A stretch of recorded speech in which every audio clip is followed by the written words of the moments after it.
So, in an 8-hour flight back home, I decided to finally watch The Godfather. I've never done it before because spending 3 hours watching a movie just sounded insane to me, even though I could spend like 10 hours watching a single TV show, but that's irrelevant. After I stepped out of that plane, I came out a different boy. I fucking loved that movie so much. I had a soft spot for stories that emphasized the duality of man and dealt with the flawed characters going down this path of self-destruction. Jesus Christ, that sounded fucking pretentious. Like Breaking Bad, for example. And this movie tugged that exact itch I've been craving. After a few weeks, I finally decided to watch the second movie, and whoo boy, was it good. I loved it even more. Watching Michael Corleone turn into a cold-hearted mafia boss was just amazing. That made me look at other crime films, and one that popped up a lot was Goodfellas by Martin Scorsese. He recently made The Irishman as well, which I was curious about. And around the same time, I watched this video by Thomas Flight that recommended taking up a viewing project during the quarantine. So, in order to become a pretentious movie buff who only watches true cinema, and to sound super sophisticated in parties talking about real film, but in reality I have no idea what the fuck I'm talking about, I've decided to take up this ambitious task of watching the best Martin Scorsese movies, and oh boy, were there a lot on this list.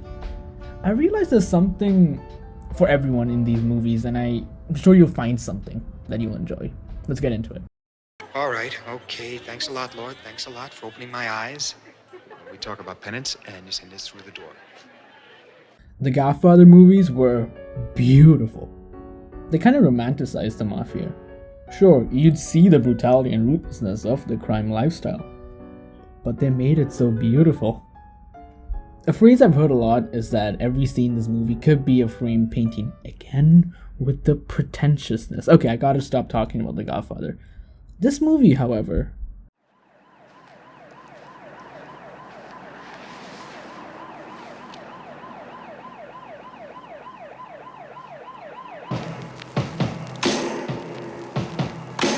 it's a lot more grimier and down to earth. I don't mean that in a bad way at all. It's a slice of life of low-level mafia crooks in New York, and that style of filming fits the tone perfectly. It's not pretty at all. You don't see perfectly executed hits during a baptism ceremony. You see this fight scene.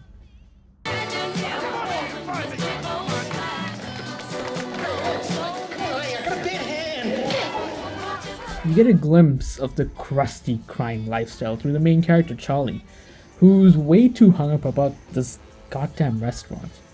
He's friends with this jerk-off, played by Robert De Niro, and boy oh boy is this character fucking entertaining to watch.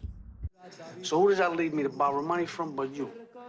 I borrow money from you because you're the only jerk-off around here that I can borrow money from without paying back, right? One of the things I like about this movie is that there's no real character arc. The characters are just kind of stuck where they are. And that parallels with the feeling that these low-level criminals are just stuck there. No real chance to grow. It's a fun movie with some entertaining dialogue, but I wouldn't watch it again. It's getting harder and harder, and it's throbbing now. The idea had been growing in my brain for some time. I've heard a lot of good things about this movie, and even with those high expectations, I was really impressed. I'm not gonna spend too long on this movie since I know it's been dissected to death. Robert De Niro plays a lonely jerk-off who just wants to be included, guys. This entire movie is watching Travis descend into chaos. There's a theme of toxic masculinity going throughout the movie, with him trying to find a way to help or fix the woman in his life. And when he's rejected, he goes down this spiral of anger building up against the world. He's frustrated with the world and he eventually lets it out through aggression. Like a man! You see the story from Travis's point of view.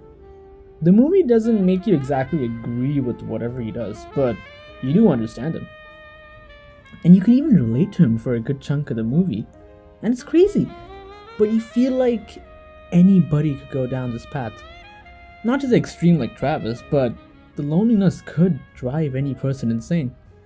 Anger could build internally. I think this movie shows what isolation can really do to a person and the dangers of it. Oh, and the music, oh my god. It's so good. It adds so much to the movie. Something about the music and the way the scenes are shot just make this movie so hypnotic. I absolutely love this movie so much. And if you're gonna watch any movie from this list, this has to be one of them.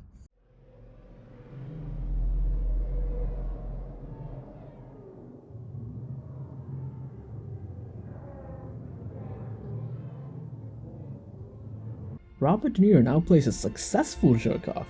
Okay, I made the same joke 3 times. Somebody stop me, please. This movie follows the true story of Jake LaMotta, a boxer who has a lot of fucking anger issues. This guy, he has serious issues. At the beginning, his anger was excused for him not being able to get a chance for the middleweight boxing championship. But when he reached where he wanted to in life, successful in boxing, married with kids, he's just living the goddamn life. And yet he still finds a way to fuck shit up and sabotage himself. He deals with his internal problems the only way he knows how to, with rage. One of the main plot points in this movie is his relationship with his wife. He first glorifies this young girl he meets, and once he attains her, he's filled with anxiety about whether she's being unfaithful and creates scenarios in his head which drives her further away through his abuse. This guy is just a piece of shit, and yet you can't look away from him. He doesn't have a grip of his emotions at all. And the way my boy Robert D plays him is just perfect. He never truly expresses himself, yet you can tell so much from the character just from his expressions. The whole movie you're just left wondering whether he'd be able to truly change for the better. Great movie. I also loved how the movie was shot. So many beautiful scenes in this one, especially the boxing scenes. Do something that's impossible. It's impossible. Don't you understand? What? What are you doing down there so late? It's impossible. I'm trying to tell you that. What do you want? You want the tears to come out of my eyes? I've heard a lot about this movie as well because the Joker had apparently been super influenced by this and Taxi Driver. Haven't seen Joker yet. Fight me, bitch. Robert De Niro plays a Joker. Don't make the fucking same joke again. Stop it. This movie follows Rupert Pupkin as he tries to make it big as a guy who can probably make better jokes than me. He tries to make it big by stalking one of his idols, who is a very successful comedian. What I love about this movie is it explores the fantasies and delusions of this guy. You can see some cooked up scenarios he creates in his head, and it's just sad. You realize this man doesn't really want to be a comedian for the art form itself, he just wants the fame. He wants the validation. He wants Jerry Langford's life. Again, I love Robert De Niro. There's so many subtle things about his performance. You can really feel like Rupert is projecting this sense of confidence. And he's so sure of himself. But deep down, he's uncomfortable and is offended when people don't believe in him. So much nuance to it. The movie looks into idol worship and the dangers of it. And it shows the extent delving too deep into fantasy can do to a person. There's surprisingly not a lot of tension in this movie, which makes the movie even more interesting to me.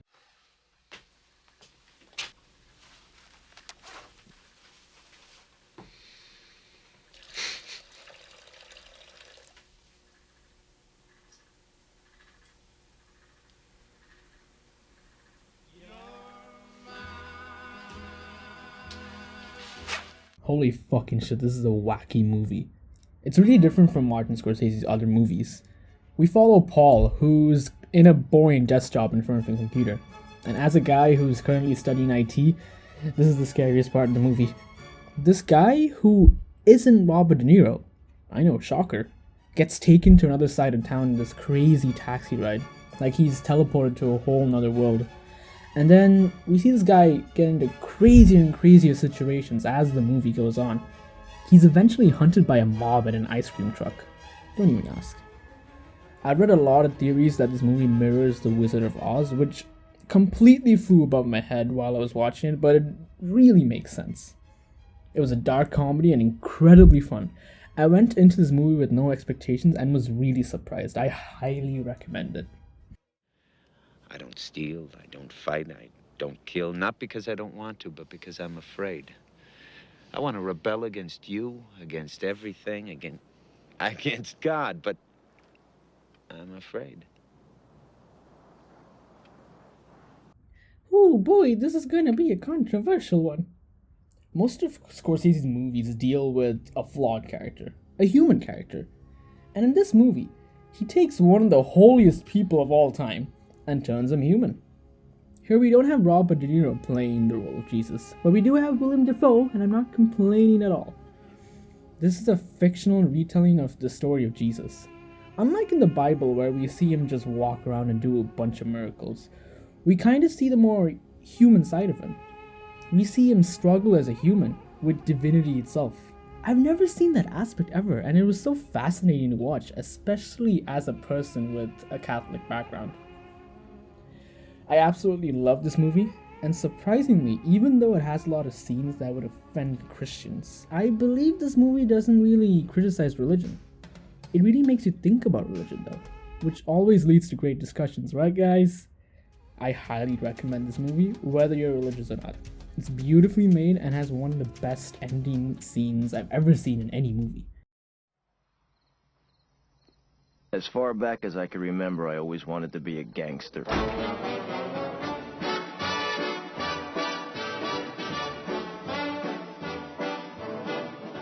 And here we are, boys. One of the reasons why I started this entire project in the first place.